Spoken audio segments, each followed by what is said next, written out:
Premier canot, nos parents. Proverbe chapitre 1, verset 8. Les canaux par lesquels Dieu nous donne des instructions, les parents. Et là, je vais parler de deux types de parents, les parents biologiques et les parents spirituels. Mais je vais parler d'abord des parents biologiques. Proverbe 1, verset 8. Écoute, mon fils, l'instruction de ton père et ne rejette pas l'enseignement de ta mère. Écoute, mon fils, l'instruction de ton père et ne rejette pas l'enseignement de ta mère. Verset 9. Car c'est une couronne de grâce pour ta tête et une parure pour ton cou. Qu'est-ce qui est une couronne de grâce pour ta tête? L'instruction de ton père. Quand Dieu veut te donner une couronne, il te donne une instruction.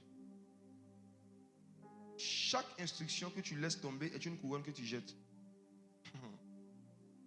Chaque instruction que tu abandonnes est une couronne que tu enlèves de ta tête.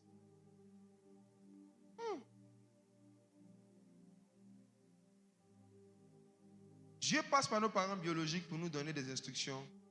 Comment ça se fait? Premièrement, à travers l'éducation qu'il nous donne. Je vais prendre des exemples terre à terre qu'on comprenne. Mes frères et sœurs, quand on était petits, ma maman nous a donné à tous les enfants de la maison une instruction simple. Chaque nuit avant d'aller dormir, brossez-vous. Amen. C'était une instruction. N'allez pas dormir sans vous brosser. On a pratiqué ça pendant un temps, sous pression, sous menace. Parce que quand tu ne te brosses pas, quand tu t'attrapes, elle te frappe, elle te gifle. Avec amour, force et sagesse. Donc, pas peur d'être giflé, parce que moi, on m'a déjà giflé dans l'affaire. Pas peur d'être giflé, on le faisait. Et qu'à un moment, on a vu qu'elle ne surveillait plus. On mange chocolat, tu peux mambo et Milo à 22h avec un peu de bissap, puis tu vas dormir. On ne suivait pas cette instruction. C'est quand je méditais sur ça que Dieu m'a enseigné. Dieu m'a rappelé ça. On vivait notre vie. Après, même quand on est devenu grand, chacun a fait sa vie bien. Si tu te bosses avant de dormir, je te bosse pas. C'est le problème de qui?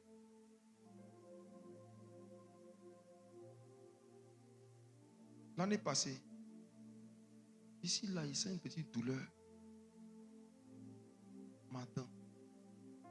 Comme la douleur était petite, je me suis dit que c'est un truc, ça va passer. Et de temps en temps, la douleur part, la douleur revient. Ça passe, ça revient. Ça passe, ça revient. Après, je sens une autre douleur d'un autre côté. Je dis, oh, tu pries dessus, prie en langue, oh Seigneur, guéris-moi, pas te mettre ici. Eh bien, à un moment, j'arrive plus à manger. Je dis que ça devient de plus en plus grave. Je parle de ça comme ça. Une soeur, elle dit, je connais un cabinet dentaire, tout ça. Elle dit, eux, en tout cas, leur spécialité, c'est qu'ils ne font pas mal aux gens. Non, ils font pas mal, ils sont forts. Ça. Je dis, ok. On arrive là-bas, on fait mon premier diagnostic. On dit, côté gauche là, il y a 3 dents qui ont 3 problèmes graves. Côté droit, on m'avait arraché une dent il y a plus de 15 ans et le docteur m'avait dit de revenir, on va mettre un implant pour ne pas que la gencive reste comme ça. J'avais oublié, je ne suis plus jamais revenu. J'ai oublié l'instruction. Je ne suis pas venu. J'avais juste remarqué que chaque fois que je mange, je saigne. Chaque fois que je mange matin, midi, soir, j'ai toujours du sang. Quand je reste ma bouche, j'ai toujours du sang dans ma bouche. Toujours du sang. On dit, mais tu marches sur la gencive. C'est qui fait? J'ai dit, mon côté gauche là, c'était arrivé à un point où j'avais plus à fermer la bouche, ça avait commencé à prendre tout mon oreille. On dit, il faut qu'on te fasse des opérations d'urgence. Quand ils ont fait le calcul comme ça, 1,4 million. On doit me mettre 3 dents artificielles ici. Maintenant, après, non, il y a une gencive qui est au fond qui a commencé à pousser. Vous avez déjà vu ça? On dit, il y a une gencive, la chair commence à monter comme ça. Le gars dit, on doit opérer, on doit couper. Oh, ça y est, ma bouche, je prêche. Et je ne prêche pas une fois par mois.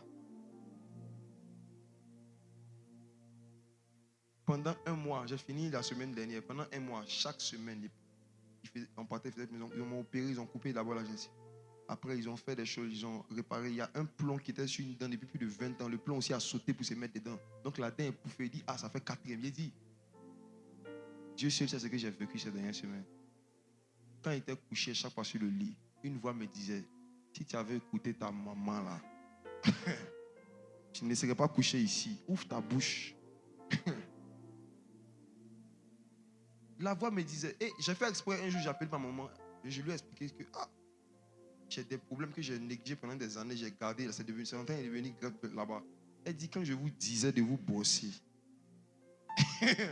chaque nuit avant de dormir,